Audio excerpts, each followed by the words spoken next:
Sleeper Wire, the only fantasy football radio show with more than a dozen multi-time, multi-league, multi-year champions. Listen to the Sleeper Wire show every Friday, 4 to 6 p.m. Eastern on Dash Talk.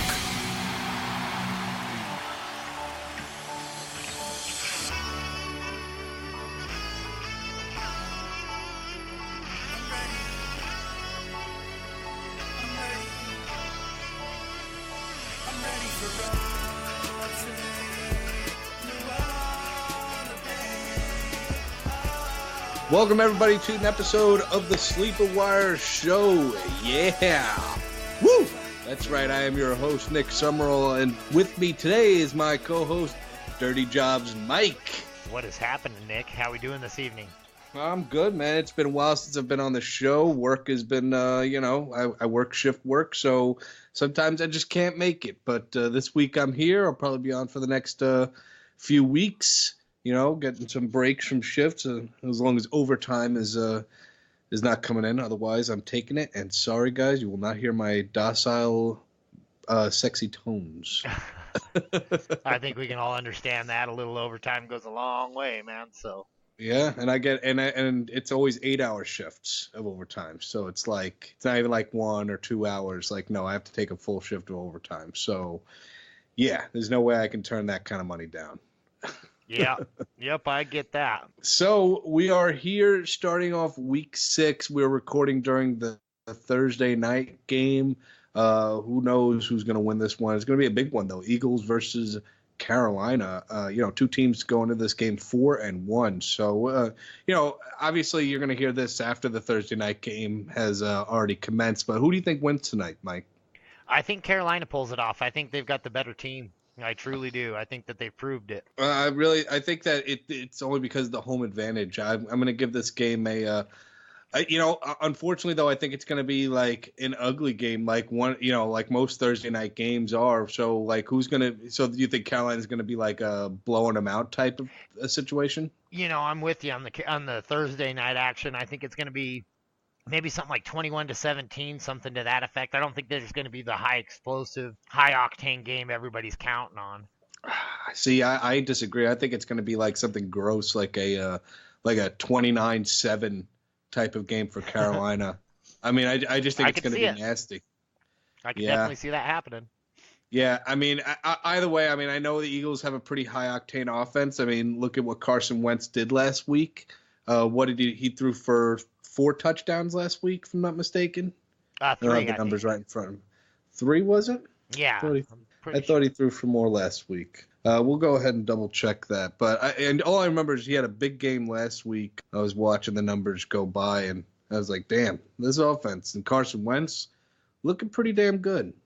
And with it being 2-man show, guys, I mean, we're going to be doing, talking about news and really just kind of talking about some of the main headlines for some of these games. I'm going to be muting my computer because, of course, things just have to happen. It was 4 touchdowns. You were correct. I was correct. See, that's what I thought. Okay. So 4 touchdowns for Carson Wentz last week. But, yeah, like I'm saying, I mean, we're going to see what happens, obviously, after this has already been recorded. But, hey, I want to get your thoughts since you seem to be the only other person somewhat interested in the Bears and this crew. What did you think of Trubisky's debut? There was a lot of stuff that I liked about it. There was a lot of stuff that I really didn't care, that didn't really pass the eye test, I guess. But he's brand new to that system. So with that out there, I think he's actually going to be a pretty serviceable quarterback for that team. I don't think that they're going to do anything fantastic or anything crazy like that. But I think he's actually a fairly decent quarterback. See, here's my thoughts. Is like, if he had even like one wide receiver, I think he'd be, a ton better than what we saw on Monday night. I mean, my God, look at who he had to throw to. Yeah, I think we had talked about that in the group me, and I think I had mentioned something about, man, having Kendall Wright as your number one, that is not a good day. You're not having a good time. And I mean, when you've got Rhodes looking like, who do I cover? Like, do I even have to cover anybody here? Yeah, I mean, and the thing is like, in the beginning he looked strong. You know, he started to fade a little bit towards the second half, making some rookie mistakes. You know, I mean, tomahawk fumble. There's nothing you could really do about that. I mean, we knew the Vikings had a great defense, and but you know, I thought it was a decent debut. I don't think it was anything to get ecstatic over. But then again, I mean, look at Deshaun Watson. He didn't look great his first game. I mean, he played the Bengals. Right, and I mean, that's the Bengals, and this was the Vikings. So that's when I had talked about him last week. I had said, make sure that you don't tamper your expectations too much on what he does on Monday night, because Minnesota is just dreadfully tough. They're a hard-hitting team. Right, and you know, you have to understand too, like, you know, the Bears always play Vikings tough. I mean, it was a defensive battle for most of that game. You know, even though Jordan Howard should have had that 42-yard touchdown that would have won me the game, although it was a bad, stupid penalty. That's what I hate about some of these referees, man. You know, they're calling some really bad calls this season, and I'm not really standing for it. Oh, the officiating this year has just been terrible. It's just shocking to see people that are supposedly professionals making calls like that, and then they get it wrong in New York too. It just baffles me. Right, and now you've got these referees that are supposed to be full-time, and, you know, this is what we have? Come on, NFL. Do better. Right.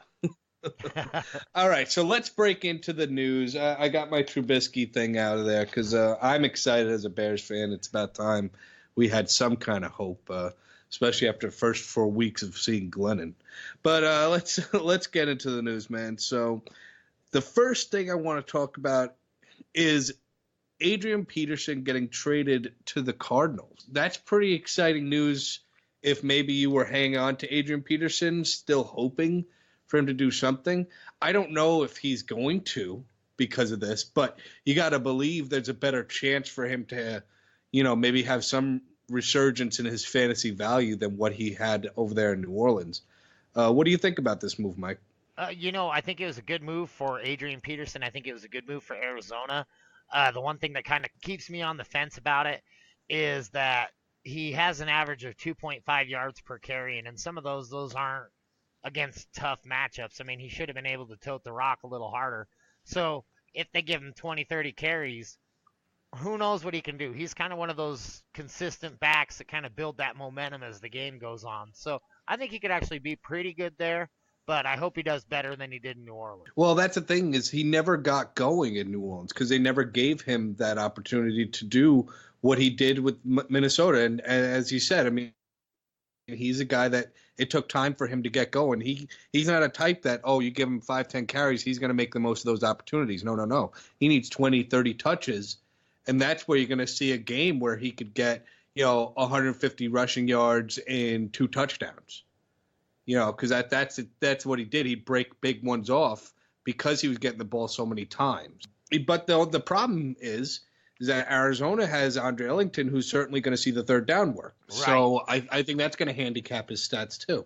Yeah, I see that, and I also see not this week. I wouldn't rock him out this week. I'd put him on my bench and see what he does. I think Ellington's a great start this week as a result. But yeah, I'm going to keep my eye on him. I hope he does good. I'd love to see Adrian Peterson do good again. It does well. Yeah. Does well. Does well. Do well. That does good. All right, so we're saying don't start Adrian Peterson this week, guys. Waivers have passed at this point, but if he's still out there, he's a good pickup. He should have been picked up this week and stashed on benches. That's what I would say across all leagues. Across 12-man or deeper leagues. Absolutely. All right, let's go ahead to the next bit of news, and it's another headache. Ezekiel Elliott suspension reinstated for now. Because that's just the way this has gone. Well, luckily for the Zeke owners, you don't have to worry about this week, but you might have to worry about it for the rest of the season, because if he truly is suspended for 6 games after this bye, you are really not going to have him until the championship game in most leagues. And at that point, why even bother? Man, yeah, you're going to see him get dumped on a lot. That puts him back what? Because next week 7, so it'd be week 13, week 14 he comes back. So you're right, for playoffs. So not championship game. I'm sorry, but you wouldn't get right, him back till the playoffs. right till the playoffs. I mean, so yeah, it's probably worth a stash, especially if you got a playoff worthy team and you think you're going to make it. Am I the only one out there that hopes that this suspension holds just so we can get it over with? I mean, you might be. Although I could see some people who may have him and be like, "Man, the rest of my team stinks so bad. There's no way I'm making it to playoffs. So we might as well just get this over with." Right. I mean, there might be teams that are keeper. They have him as a keeper. They want it just to be done this season. So next season, maybe this year you got him for a steal. Maybe he dropped to the third round and he's your keeper now, and you keep him in the third round. That's great value for next season. Absolutely. Yeah. So there's a lot of scenarios where this could play out, Mike. Yeah, absolutely. And he's still a great back. He's still going to come back to the NFL eventually, and who knows, he might not even sit. Right, because the thing is, the way it's stated is that I'm not going to get into all the technical terms here, but they said that basically his injunction for his appeal for the suspension has been lifted, so that now he has to serve the suspension unless he finds a different court system to file another injunction, I believe is the situation. Wow. So he could file another appeal through another system and try to get it appealed again. That's why that's why I said for now. Yeah. Because this thing may not be over. I just hope it is. I'm not saying that he did or didn't do what he's been accused of doing. I mean, because there's such a lack of evidence, you really can't say one way or the other. But it's wrong what the NFL has tried to do here. But at this point, I think Zeke should just take his lumps and just serve it at this point, because there's really, unfortunately, really no way it seems like to get out of this. Right. Yeah, I agree 100%. There's absolutely no way that if he actually hit a woman that this shouldn't happen. I mean, this should happen if he did. If he didn't and he's just getting a tough break from the whole deal, then so be it. It doesn't look like he's going to get out of it. It doesn't look like it's going to avoid him. What's done is done. He's just got to do his time, smile, and move on. And hopefully never has an occurrence like this in the future. Right. But as a fantasy standpoint, though, you got to look at what's been happening and say to yourself, people were saying Darren McFadden. I say it's Alfred Morris. I agree. I think it's Alfred Morris, too. He's been getting the majority of the work with and he's been active. Lair. Yeah, absolutely. And Darren McFadden hasn't even been active in some games. He's been inactive, a healthy scratch. A healthy scratch. Yeah, so anybody who's hopping on that Darren McFadden train, I'm curious as to why. I don't see him taking over that backfield. Plus, I feel like Alfred Morris is the better back anyways. Exactly. Less miles on Alfred Morris. I mean, he's looked good in the limited role he's played there. They still have a top offensive line, so he should get production. Yeah, guys, it's got to be Alfred Morris. He's out there in a ton of leagues.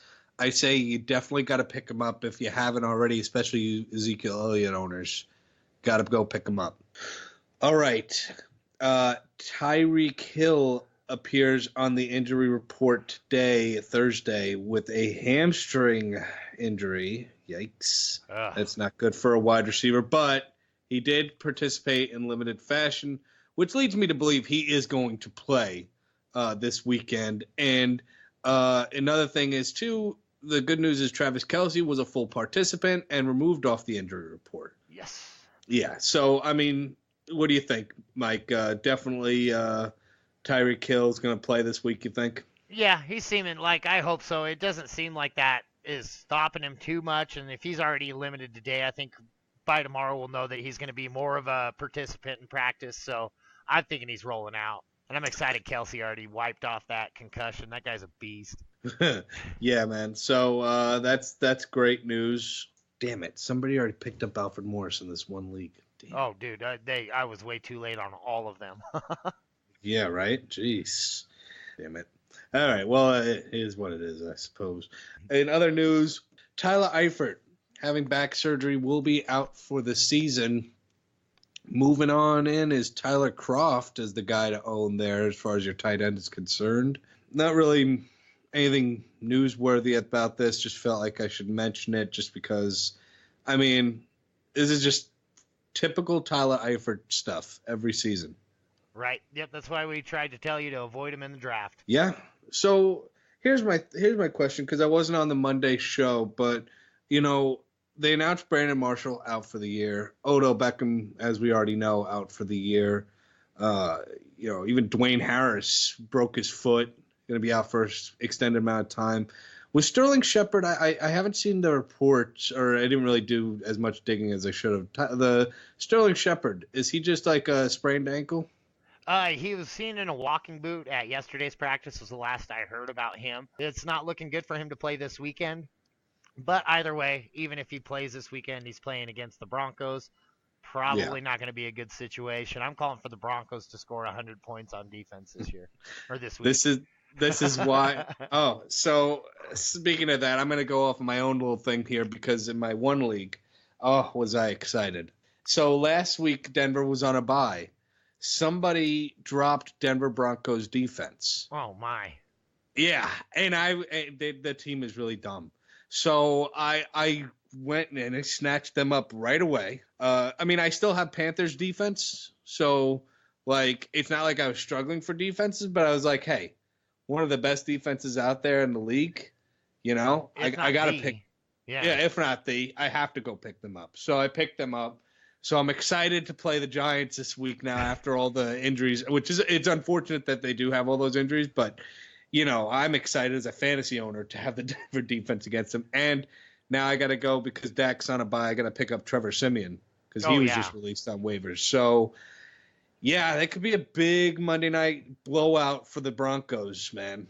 That's what I'm hoping. It would really surprise me because who's their wide receiver one in this game? I mean, we're talking about the ice-cold Bud Light guy at this point. Yeah. I mean, that was going to be my thing, though, is like, is there a guy, though, really, on this team who you're going to want as your receiver? I mean, going forward. Evan Ingram, that's it. Evan Ingram, that's it. I mean, do you think Shane Vereen maybe gets more involved? I think Shane Vereen is also another fine pickup because he will see a lot more production. I mean, they're going to have to run the ball. And again, I mean, they're just nobody to throw to. You're looking at fourth and fifth string wide receivers. They're pulling people off the practice squad. I mean, these guys, they could come out and do good, but there's a reason that they were on the practice squad in the first place. Right. I mean, you know, we did see Roger Lewis, you know, get that touchdown in the Charger game. Listen, there's going to be some garbage time production. My guess is it's this guy, Roger Lewis, that kind of emerges as the number one, maybe, or the number two, at least behind Evan Ingram, possibly. They're going to have to work on that, though, because Eli's really has not been a guy who's had to rely on his tight end. You know, not at least in the numbers that we've seen in other teams. You know, relying on their tight end, not like the Patriots, for example. You know what I mean? Right. Yep, I completely agree. All right, so we'll keep an eye on that. And speaking of the Patriots, good news, guys. If you have Tom Brady or Gronkowski, they are playing against the New York Jets. So yes. What a surprise to see of the two New York teams who's 0-5, huh? Yeah, right. I mean, if you thought, yeah, I mean, listen, they're 3-2. I mean, it's actually going to be an interesting game. Going into Sunday, Patriots and Jets all tied up there. I mean, you had the Bills are also 3-2. It's interesting over there outside of Miami, I guess. Yeah, Miami's the dull spot of the map. Yeah, and I mean they're even 2-2, but they don't feel like a 2-2 team. No. And they still have Cutler as their quarterback. Yeah. So that's it for the news, guys. It's very little news, but we're gonna go and break into some of these storylines going into your Sunday and possibly even Monday night games. We'll see how much time we can get into these games. So we just mentioned Miami. So they're playing the Falcons. You're going to start your obvious guys like your Matt Ryan, your Devontae Freeman, your Julio Jones. You probably don't have many great options out, over Jay, so you're probably gonna have to start a guy like Jay this week. Devontae Parker, Jarvis Landry. I mean, are you starting them? Are you starting any other Falcons receiver? Is there any guys that I didn't mention? Even Matt Ryan, I should have mentioned too. You're probably starting him, but is there anybody else I didn't mention that you can think of, Mike, that you would say start or sit this week? With Julio Jones still kind of having lingering issues, although it does look like he's going to play this week, I don't like it anytime he has issues. It seems like he'll go out and play and he'll be a decoy. A person I really like is Taylor Gabriel and Austin Hooper. This week, Atlanta coming off of a bye week, it should be a fairly productive game. I think they can really shut down that Miami offense, and I think the Atlanta offense will be on the field a lot more. I like basically everything from Atlanta. I like Tevin Coleman. I like Devonta Freeman, Julio Jones. I like them all. Yeah, and Atlanta's defense, I would definitely sneak them in if maybe you have a defense on a bye or something. What do you think? I picked them up. I picked up Falcons in a lot of leagues this week, so I'm right there on board with you. Yeah, I mean, this game being played in Atlanta, it doesn't look good for Miami. I mean, you probably don't have many better options than Devontae Parker or Jarvis Landry at this point. So, like I said, I mean, you're probably going to have to start these guys. And as I mentioned to Jay, I mean, I know from being a Bears fan that Jay Cutler stinks, but I didn't think he was going to be this bad for the Dolphins. I thought they had a pretty good offense around him, but that just goes to tell you, Jay Cutler sucks, and we said it all along for the Bears. He was not a good quarterback. I said it as a Broncos fan, and I was happy when you guys took him as the Bears. On the Bears. yeah, that was not good. But you got Kyle Orton. Yeah, that wasn't the best move either. yeah, not like you got a stud in return. Like, oh, we stole one from the Bears. Orton is still better than Cutler. I'd go there. Oh, I don't think so. There's no way. I can't admit that because Orton didn't start for a team. Right, fair enough. Yeah. All right, so let's move on. My Chicago Bears going to the Baltimore Ravens. This is an interesting game. I'd say probably you're going to want to start the Ravens defense, unfortunately, just because, with the limitations on this offense right now, it's not looking good. A rookie quarterback playing in a tough environment. As a Bears fan, I'm certainly hoping the opposite happens. So if it does, sorry that I told you to start Ravens defense, but I'm sure nothing like that is going to take place here. One guy I'm going to tell you though, as a Bears fan, because I know the sleepers to know on the Bears, Tanner Gentry, the wide receiver that they had signed to the practice squad, they moved up this week to the main roster. Not only because is the wide receiving corps so bad that it really doesn't matter, but in preseason we saw Tanner Gentry really developing chemistry with Mitchell Trubisky, and if anything's going to help him, it's getting him the guys he feels the most comfortable around. So, and this guy looked good in preseason, so I would keep my eyes on Tanner Gentry this week. Excellent. The only other thing I have to say about this game is that I like a few Baltimore Ravens. I don't think that it's going to be like a huge scoring game. I think it's going to be pretty mellow, pretty low scoring, defensive kind of shootout. I like Macklin this week, and I like Buck Allen. I think that those guys could be, they're not going to do anything spectacular, but they're going to be serviceable backs. I think they're going to do just fine. So what do you think of the situation, though, between Alex Collins and Javorius Allen? I mean, do you think that Buck Allen's just basically the starter and Alex Collins really serves no purpose there? I see kind of a two-headed back split right there. I think Alex Collins does do fairly well. I actually don't mind starting him this week either. I think Buck Allen definitely gets the lion's share of the carries. He gets the majority of the workload, but I just don't see him getting 100% of it. He's going to need to have that split. And Collins has really been looking good. He's been looking sharp. He's been getting yardage, consistent about 86 yards every week. So. Yeah, I mean, I'm looking at his stats here. I mean, he's got 37 carries, 261 yards for 7.1 yards per carry. Yeah, which is just it's ridiculous. I mean, and then listen, guys, I'm going to tell you. I mean, keep starting Jordan Howard. You're probably limited on options. I know he wasn't the best last week, but let's remember. I mean, he did have a 42-yard touchdown that was called back due to bullshit call. So he has been good this season. I'm not saying like, he's a bust, because I really don't believe that. 4 touchdowns, 328 rushing yards. He's clearly, even with Tariq Cohen back there, I mean, he's still been the workhorse. 4 yards per carry is not bad right now. It's not his 5.2 of last season, but still only 5 weeks, and arguably probably even a worse team around him than he had last year. Oh, yeah, absolutely. By a bunch. Yeah, I mean, again, with teams on a bye this week, I wouldn't be opposed to maybe slipping in like a Kendall Wright into your flex. It's kind of gross, but yeah, I mean, if you're really low on options, you had injuries, it's in deeper leagues, definitely I would start him. But that's just something I just want to mention for deep leagues, just to make it feel like the Bears have something. And like I said, remember the name Tanner Gentry, because I think this guy is somebody maybe down the road we could be talking about as a pickup. All right, enough about Bears. I'll move on. Browns, Texans.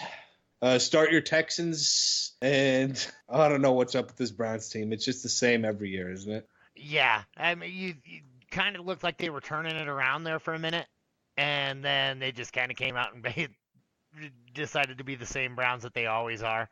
That's just too bad, too, because I liked a lot of their plays. I really like David Njoku. I still feel like he's a good start this weekend. Other than that, I'm really not too – and I like Duke Johnson, too. I'm off the Isaiah Crowell train for a while now.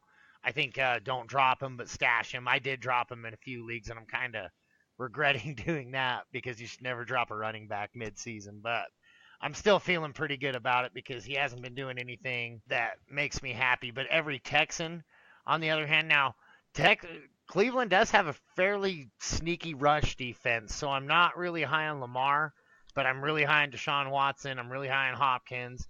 I even like Will Fuller a little bit, and I like Ryan Griffith too. Well, I mean, here's the thing. I want to look back. Who has Cleveland played this season?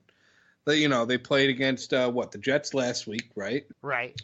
Who else did they play against? Hold on. I just want to see who the hell their schedule has been against, because I mean, I just feel like they haven't played against really any great running teams lately, Right. So, I mean, that's why I'm just saying, like you say, they got a decent run defense. I'm just wondering if, they did play the Steelers, so they did have Le'Veon Bell to deal with, I suppose. It's interesting. I mean, yeah, I don't like Lamar Miller either this week. I'm hoping that Lamar Miller doesn't do well, because, I'm playing against him. But here's the thing. What's interesting, Mike, is that, I like Duke Johnson a lot too. And did you know that Duke Johnson, of their receiving options, is the most targeted receiving option they have? I did not.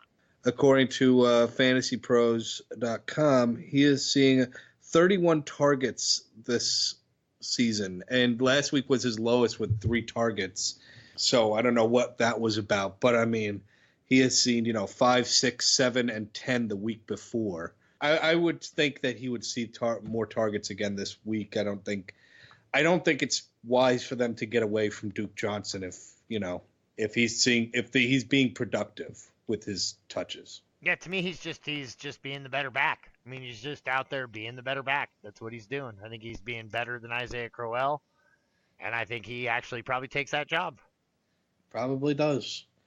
Green Bay, Minnesota Vikings. Big game here, guys. So, you're starting just about everybody here. Jerick McKinnon had a big game against the Bears. Part of that, though, I think is just the Bears' run defense isn't that great. But then again, I mean, not like the Packers are rolling anything out that's scary either. So do you think Jerick McKinnon going forward is the guy here? I do. Yeah, I think he showed up way better than Latavius Murray did. He seemed way faster, had the spark to him. Latavius Murray just looks slow and old to me, which is weird because he's not really all that old. He just didn't look it. I know he's not 100% either. Right. I mean, that's something to look at too. But yeah, I mean, right now you got to say you got to feel comfortable putting in Jerick McKinnon if you lost Dalvin Cook or lost any of these running backs that have been injured for the season. So feel comfortable there. And the other guy on the other side of of the game is Aaron Jones. He looked great against Dallas. So what do we say about him this week? I mean, is Ty Montgomery even going to be back this week? I don't believe so. It doesn't look like it's not trending towards the way that he is. And I've also seen a lot of reports that say even if he is, he might have lost his job. I would be surprised if he lost his job from one game of Aaron Jones. Because Ty Montgomery's looked good this season. He has, but I think that Jones looked better, and I think he fits that offense better, and I think the coach saw that too. I think you'll see a good hefty dose of him this week, and if he can do it again, I would be really worried about Ty Montgomery. Yeah, I agree. If Aaron Jones can look this good again against the Vikings, mind you too, who have a pretty damn good run defense in general. So I would say if he's able to do similar to what he did against Dallas, yeah, he might be one of the pickups of this season. That's for sure. Absolutely. All right, guys, so let's move along here. We got Detroit, New Orleans.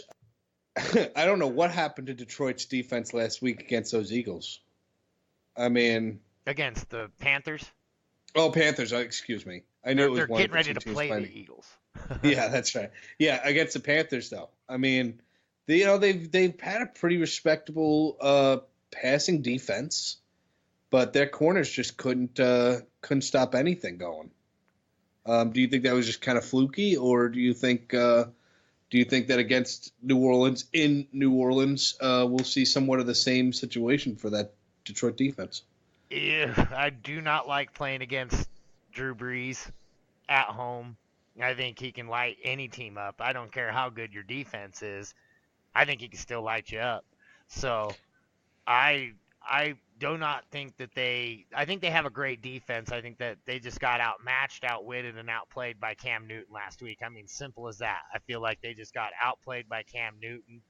I don't see a huge bounce back for their defense this week because Drew Brees is not, especially after a bye week, he's no fun. He can light you up. So I'm going with New Orleans to win that game pretty heftily. Yeah. And do you know if Willie Snead's supposed to be back this week? Willie Snead is limited in practice right now. They're saying if he does come back, it'll be in a very limited fashion. So stash him, hold him, don't start him this week. All right, there you go. So it's good for you guys to know who've been waiting to start Willie Snead. This is not the week, but looking pretty good week for Michael Thomas, which I have just about in every league. Nice. So, yeah, well, we'll see. He'll be premierly covered by Darius Slay. So, I mean, Darius Slay got hosed last week. We'll see if it happens again this week. We'll see. I don't know. I mean, that's the thing that sucks is he's going to see number one coverage, and I don't know how it's going to work out. But hopefully he can work around it. Here's a big division rivalry game, guys. New England going to Jersey to fight the New York Jets. It's funny. The Jets always play the Patriots pretty competitively. And with the way that Patriots defense looks, I mean, geez, you might want to start a couple of guys here from this Jets offense, no? I thought they looked pretty good last week, the defense of the New England Patriots, but I'm still feeling pretty good about Curse. I like ASJ. I like Elijah McGuire this week. It doesn't look like Forte or Powell are playing, so roll him out. I think he'll be serviceable. I don't think he's going to do anything spectacular. I don't think he's going to be the primary back of that team for very long. I mean, he's just a good shoe-in, especially if you're covering up a bye week. This is the week to use him. New England, Tom Brady and Gronk back. Yeah, buddy. Amendola, I'm rocking him out there. I'm thinking this is going to be a high-scoring affair. I think these guys are going to just shoot it out. I think it's going to be a great football game. I'm very excited about this one. Yeah, it's going to be a good football game. I'm just not sure fantasy-wise if you're going to have a lot going on in this game.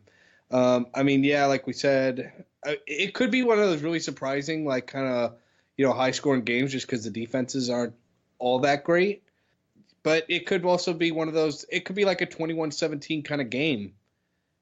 Like some good fantasy production here and there, but nothing that's going to like, oh, my God, my team blew up because I had these players from this game. Yeah, I absolutely agree with that. I'm not seeing anything spectacular. I'm just, like I said, serviceable. You'll get some good serviceable numbers out of those guys. Yeah, start your Patriots. I'm not a big fan of starting Gillislee this week.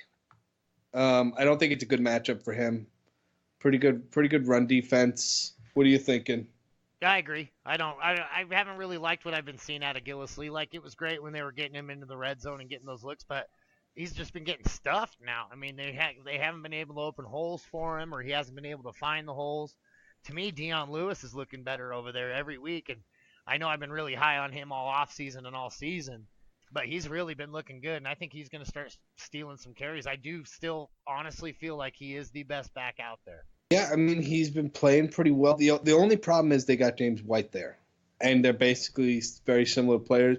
The one thing I'm noticing is, so I'm looking at the numbers here. I mean, James White, 20 attempts rushing, Dion Lewis, 19.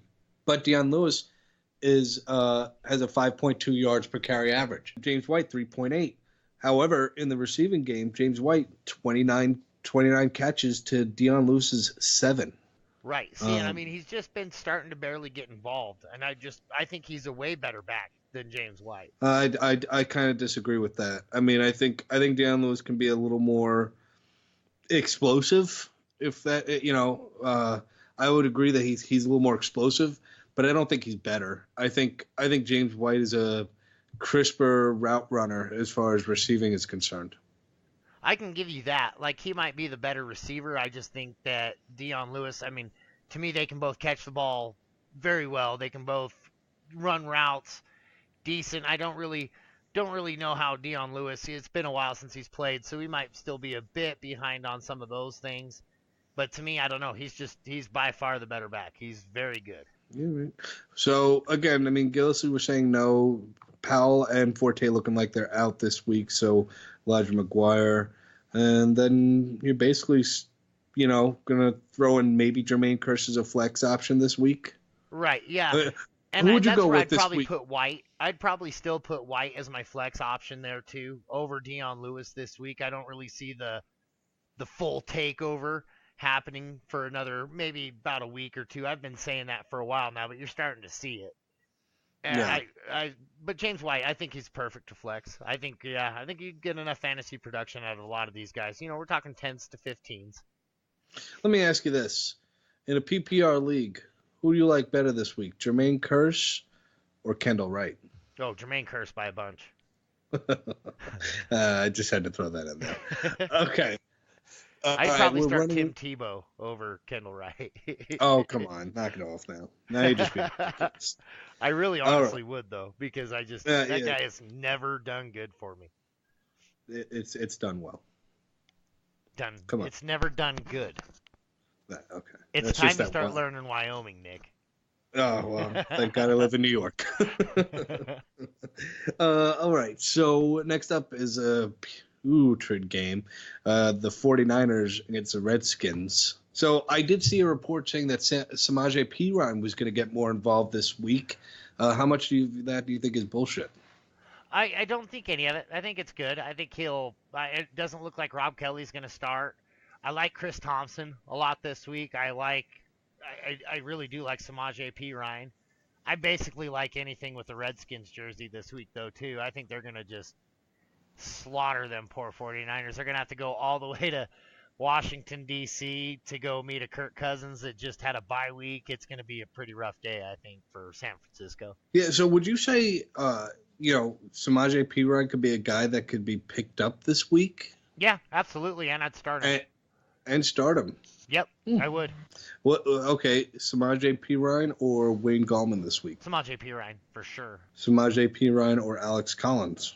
Oh, I'd still probably take Samaje Perine. Wow. Right, that one's closer. Gallman wasn't even close, but that's only – not that I don't like Gallman and I don't like his talent. I just don't like him in Denver. All right, very interesting. Very interesting indeed. All right, next up is Tampa Bay, Arizona. So Doug Martin looked pretty damn good out the gate last week against the Patriots. Slowed up a little bit in the second half, but still, 13 carries, 74 yards, and a touchdown, rocking a 5.7 yards per carry average. This is going to be a good game, I think. Is anybody here that you're like, I'm not playing this guy, or you have any big starts this week out of this game? Not really any big starts, and I mean we already covered the guy who I'm really tampering my expectations on this week, and that is Adrian Peterson. I'm not starting Right. him, but I think it's worth mentioning again. Do not start Adrian Peterson this week. And what about these Cardinals receivers? I mean, you got J.J. Nelson, Jerron Brown, outside of Larry Fitzgerald, and now, Andre Ellington out of the backfield. There's really nobody else you could start here, right? Like as a their number 2 receiver. John Brown, buddy. John Brown's back, and do you know he outsnapped everybody last week? Oh, So yeah? they're starting to involve him more and more every time. So I really am on board with John Brown, and I know everybody else is Jerron and J.J. Nelson, but I swear that they just forget this connection that Carson Palmer has with this guy. He is fast, and when he's healthy, man, he is good. And it hasn't been like he's been injured. He's had sickle cell problems. So it's a genetic disorder that's been slowing him down.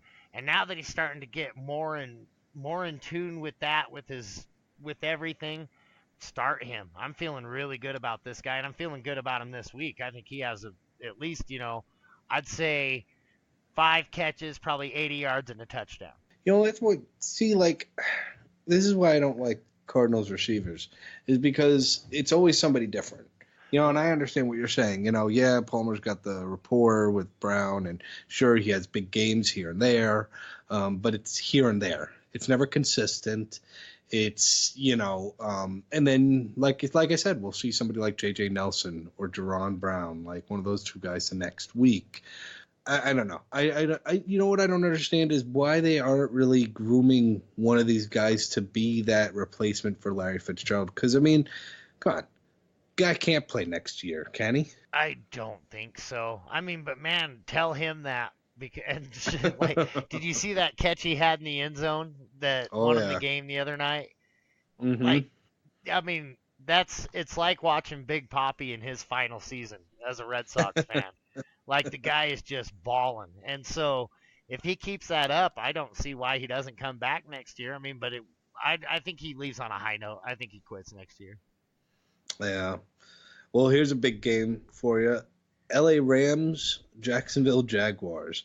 And I say it's a big game because it's pretty much 2 teams. I would say that we didn't see this year being this big of leaving this much of an impression, I think, on this season. You have 2 teams here. I think that one, the offense has come a long way, and the other, the defense is finally showing what happens when you draft in the top 5 defensive players, for the last 5 years can do, and then making 2 off seasons worth of moves to get high-priced names on your defense. I mean, I think this is finally showing here, and that's, Jacksonville, and then, of course, the Rams offense. So what do you foretell happening this week in this game? Man, this is a tough one to predict because of just exactly what you just said. I don't know that Jacksonville defense is as real as they have been showing, right? I said it last night. I'll say it again. Well, Jalen Ramsey is real. I'm sorry. Jalen Ramsey is for real. He is very good. But I'm saying as a whole, the way they've been gelling, I think a lot of last week what happened the week before when Antonio Brown threw that fit that created the cascade that went to Ben Roethlisberger, right? And Ben Roethlisberger said, I don't want to piss Antonio Brown off because he's the best receiver ever. So I'm going to force feed him as many targets as I possibly can in this game. And that's where you saw the 5 picks. He kept every single one of those. I saw the number 84 on the other end of it. Mm-hmm. So I think a lot of that had to do with that game flow. And I think Jared Goff is actually a good enough quarterback to be able to exploit this defense because there wasn't anybody throwing a fit last week, and he's going to be able to throw the ball to all of his receivers as usual. And they still have Todd Gurley back there. So I think the offensive weapons of the Los Angeles Rams actually went out and take out these Jacksonville Jaguars heftily. Here you mentioned, I mean, all right, we know the running backs in this game are automatic starts in Todd Gurley and Leonard Fournette. Forget the game Todd Gurley had last week. I mean, that's just a product of playing against the Seahawks. It is what it is. right? And then, of course, Leonard Fournette's been an RB1 all season as well, so you got to play them. Now, let's talk about these receivers, though. You got yourselves a headache on your hands. I mean, yes, Marquise Lee is probably the most talented receiver on the Jaguars, but you got Blake Bortles thrown to him. And then, Jared Goff, I think, has been a much better quarterback, but he's still got he's got to build still relationships with these guys because most of the receivers, or actually pretty much all the receivers, are new to this system and to Jared Goff himself. Maybe they're finally building a bit more of a connection like I've seen with Goff and Kupp, but still nobody really taking the ball here and becoming a number one target for him. So what can you say about these receivers from both teams? I like you hit the nail right on the head. You got a lot of newness there, so it's really tough to predict on who he's going to be able to throw to. I mean, you got Sammy Watkins, who's the clear number one. He's the best receiver on the team because he is Sammy Watkins. He's the best on a lot of teams. So then you got Robert Woods, who is also, to me, better than Cooper Kupp, although I like Cooper Kupp. Cooper Kupp is also fantastic. He's a really good football player, too. The problem is just you've got so many mouths to feed on both teams that really the only people that I'm confident starting is the Leonard Fournettes and the Todd Gurleys. Until you start getting a little bit more consistent rapport with these guys and they start, Cooper Kupp, he would have lit it up last week if he'd have caught that touchdown. Mm-hmm. That was so close, and that's not a ball he typically drops. I like Marquise Lee. What do you think about, have you heard all the rumors about Eli Manning possibly going to the Jacksonville Jaguars? No, I have not heard this rumor. You have not heard this rumor. What do you think about that? In what scenario would he actually go down there?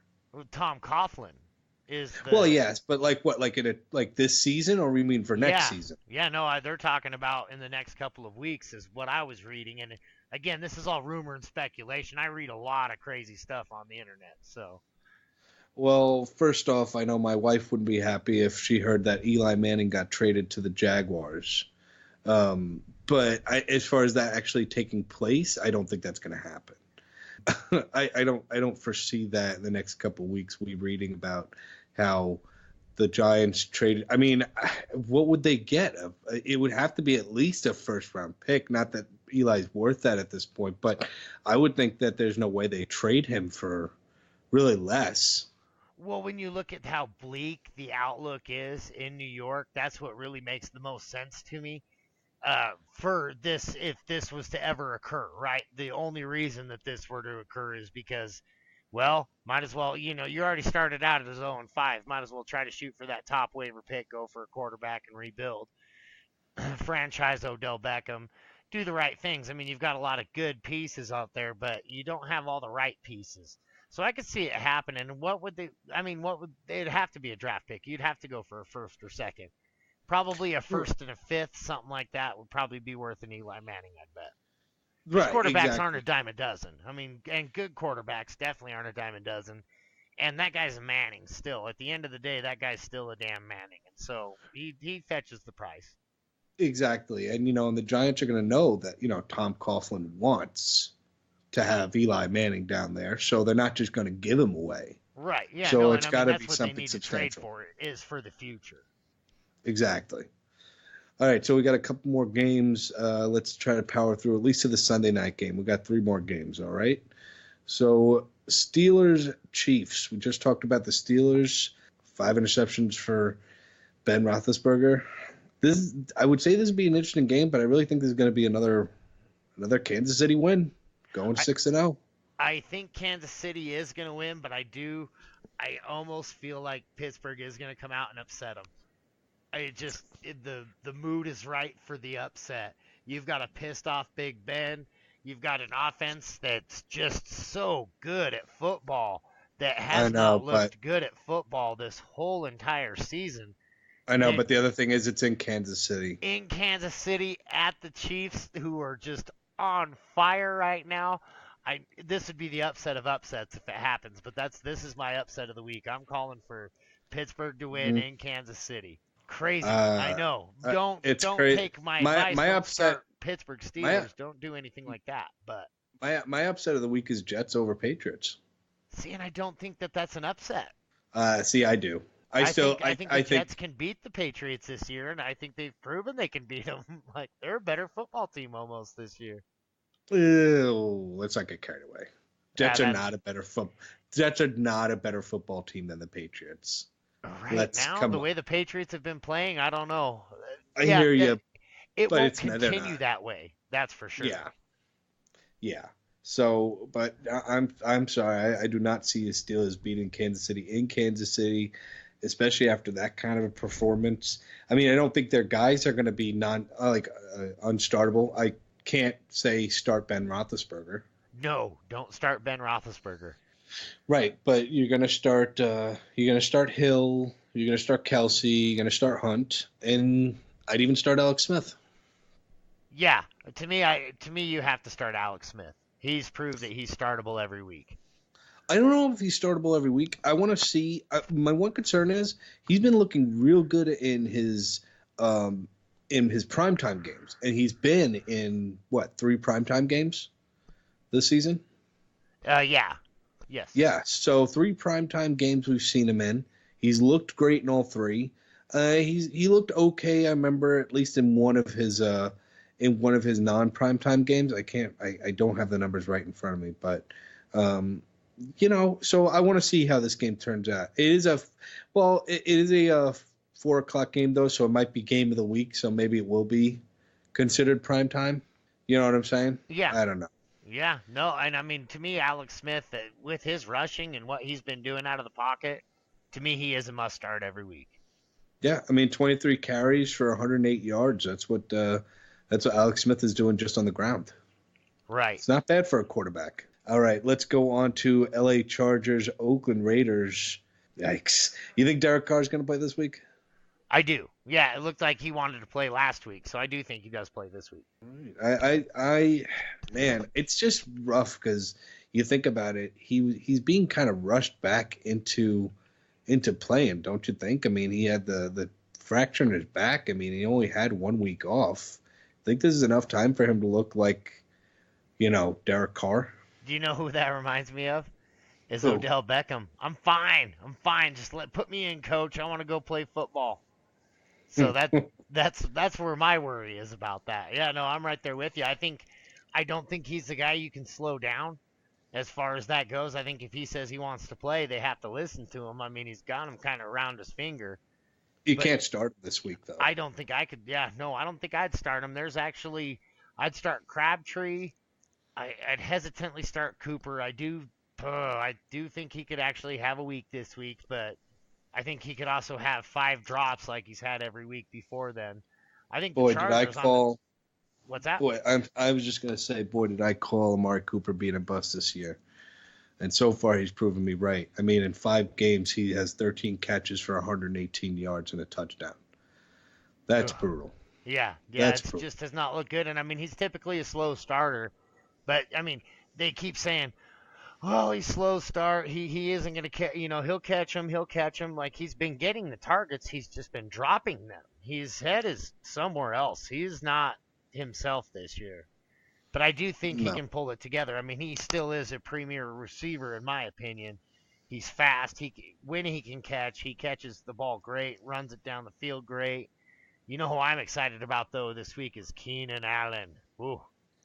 I'm with you because I have him on a lot of teams, so I'm hoping with this terrible Oakland secondary, he can get something done, make up for his performance last week. Right. Yeah. See, and I mean, that's where I'm at with Keenan Allen right now. Like, dude, pick it up. I picked you up on a lot of teams. Show me why I had the faith, and I think this is the week he does it. Well, I'm certainly with you. The only problem is it's a division rivalry game, and it's hard to predict division rivalry games to me, even with the stats laid out there. I really toss those stats out the window because it's just there's no point in really going by the book. A lot of the scores or the stats as far as their pass defense or rushing defense, you're never really going to see that in these division rivalry games. A lot of times it's like a blowout or high scoring game or like we saw the Vikings Bears game. I mean, it was starting out slow and Even though the Vikings offense is a pretty high powered one, so there's a lot of things in division rivalry games I don't like to try and predict. Right. Yep. Nope. I completely agree with that. I think this one will actually be more on the high scoring end because both of these defenses have a tough time slowing things down. Although you don't really score a lot of points against either of these teams too. I just feel like they're going to score a lot of points. They're the heated division rivalry. I'm right there with you. All right, last game before we wrap this up, guys, and it's going to be a quick one anyways because it's the Sunday night game, New York Giants versus Denver Broncos in Denver. My wife is sitting here, but I have to say sorry. This is not going to be a good game for the Giants. This would be the upset of the week if the Giants could do anything against this team. I agree. If they're able to the Giants are able to somehow upset the Broncos, it would be amazing. I would have more questions about what happened with Denver than I did about how the Giants got it done, just because it's like. Absolutely. I mean, yeah. I've just never seen such a game script pre-written so well. I mean, it's not like I'm excited about a bunch of Broncos here either, because Giants they still do have a decent defense, although they're on the field so dang much, it's hard for them to be effective. But you don't really get a lot of points against them. But this week could be one of those weeks where, I mean, the defense, you got to understand the Giants defense is going to be on the field way more, I think, than they have been at all this entire season. Just 58 minutes. Yeah, I mean, you think about it. I mean, there's no more receivers they have right now. Their rushing game was already suspect to begin with. So the offense at this point is probably, unfortunately, one of the worst offenses in the league. Without Odell Beckham, without Brandon Marshall, without Sterling Shepard, without those guys to make the receiving game great, they got nothing. They need Keanu Reeves and the replacement players. Exactly. So, yeah, I'm going to say start your Broncos. Start C.J. Anderson. Start your Emmanuel Sanders. Start Demaryius Thomas. I'm really not too confident on Simeon, but he's worth a flex, or not really a flex play, but a streamer look. Yeah, I like Simeon in this game. Like I said, I mean, the Giants defense is just going to be worn out this game. Yep. Yeah, they're going to be on and the it's in field Denver. a lot. Von Miller, it's in Denver. Aqib Talib in Denver. Gotta love Denver's defense this week. Maybe they'll take him a little easy on it because it's Peyton's little brother. Maybe. I doubt it. Yeah, I doubt it too. The spread on that game is Denver's favored by 13. Well, I don't know, man. That could be one of those games where, because I hate when spreads are like that, because normally they're not right, but that could be one where they are. So. Right. Yeah, I almost want to pay you over for that one. All right, Mike. Well, that's all the time we have for tonight's episode. No, that stinks. But I think we got a lot covered. We covered a lot of the storylines of each game. Basically told you who some of the guys we like this week, who we don't. Maybe didn't get to every guy. But don't worry, if we didn't get to every guy that you want, or if you still have questions, you can always reach out to us on sleeperwire.com. You can check out also our rankings. All of our episodes are on up there. You can reach out to us on Twitter at Sleeperwire Show. You can follow me at Sleeperwire Nick. Or you can reach out to me on Sleeperbot at SWNick. Where can they find you, Mike? You can find me at Dirty Jobs on Sleeperbot and on Instagram. And you can find me at Dr. Kane21 on the old Twitter. And on Sundays, don't forget, we have the Sunday Morning Blitz. We go from 10:45 to 12:45 Eastern Time. We take your questions live. We take your phone calls. We get all your questions on Sleeperbot off of Fantasy Life. And we answer them all for you right there live on the show. All right. There you go. Getting it right finally. You guys should have heard before Mike edited it out. He just couldn't get that one right. Maybe we'll add that as a blooper clip. Time zones. All right, guys. Well, Mike, thanks for joining me on tonight's show. Appreciate it. Yeah, I had a lot of fun, Nick. It's always good talking football with you. I'm glad you're back. Thanks. Same here, man. For Mike, I'm Nick Summerall saying so long, everybody. Good night.